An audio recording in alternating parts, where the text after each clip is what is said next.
Are you kidding me? Let's talk about Jon Moxley. So, Jon Moxley has been on this ballot and has been, at least, on One Nation Radio when me and James are doing this thing. I think it was last year where I was like, why is he not doing better with the voters, right? And a common thing I hear from Moxley or people that don't want to vote for Jon Moxley is like, I don't want to think about it right now. He's square in the middle of something, whatever, right? I'm like, I'm sorry. This guy's about to be 4 years old. He's been a main eventer in this country for 9 to 10 years already. Someone that you could put on top. They were strapping him with world championships in WWE in 2016.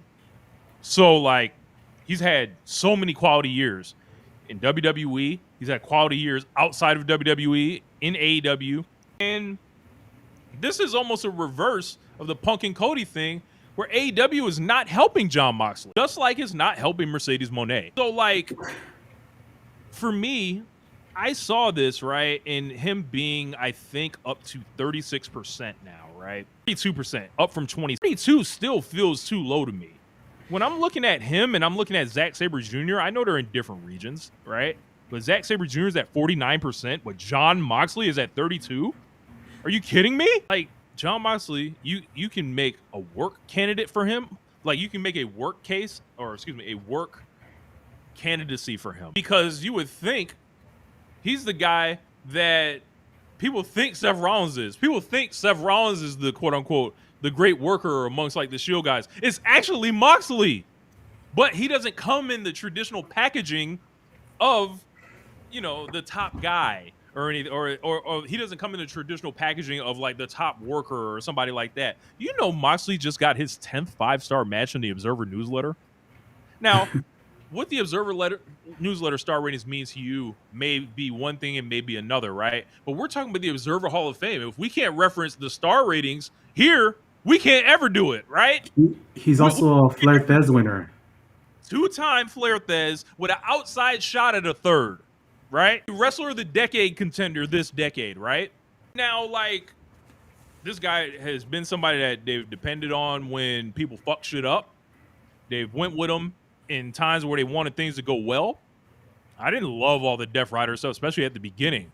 But, brother, ever since that belt's come off him, ever since post Double or Nothing this year, he's been cooking. He's been right back the guy that's done it all. But I think when you think about it, he's the historically significant part of being the guy that was 33 years old in the middle of his prime, jumps from WWE, goes to AEW right there. That's historically significant in itself. The first WWE main eventer of his era to say, I'm going to go do the G1. And he had a great G1. Like, this is the historically significant stuff that I don't think people are necessarily thinking about. Think about how he has more main events in AEW than anybody, right? Second world champion, has held the belt for more days collectively than anybody. 4-time champion. And great matches just with whoever you want to name. But for him to still be at 32% is mind-boggling for me. Especially when he has made, there are 3 big promotions in our time, right? WWE, AEW, New Japan. I think he's the only one to get to the top of all 3 of them. And he also has no, Jericho was never the IWGP champion. So, and then Moxley also has main events in Arena Mexico. It's a lot. So, like, when I see him and I see him battling it out with Randy Orton, right? He's got 1% more than Randy Orton. He is behind the Steiner brothers. He's behind the Hardys. He's behind Samoa Joe, right? Nah, bro. Like, nah. This is categorically wrong. And this is one that's gonna get fixed, hopefully soon. We've just been naming everything, and it's just like, how can you have this many low votes? And like you're thinking, is it the AEW factor? Is it him leaving WWE? Because like Mercedes, he left WWE for greener pastures, and it's just I can't think of a reason why you wouldn't vote for him other than he's not my cup of tea, and that's like. What is the criteria we're voting on? And like if you see Mercedes as a 10%er and you see Mox as like a 30%er, like not even like rating in the 40s and not rating in the 50s, it's like, what is the criteria we're using here?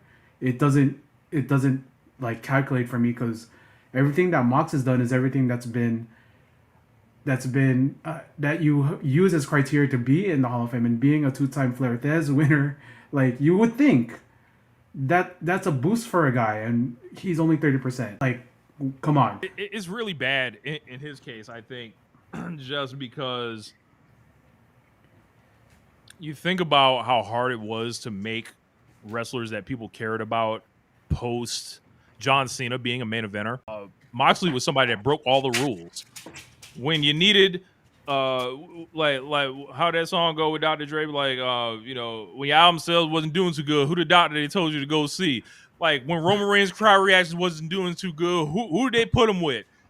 Moxley. When they couldn't get people to give a fuck about Seth Rollins and they fucked his whole character, who they put him with? Moxley. He's always had the credibility. Always has had it. He's not a Hall of Famer, then what do you call that? I don't know.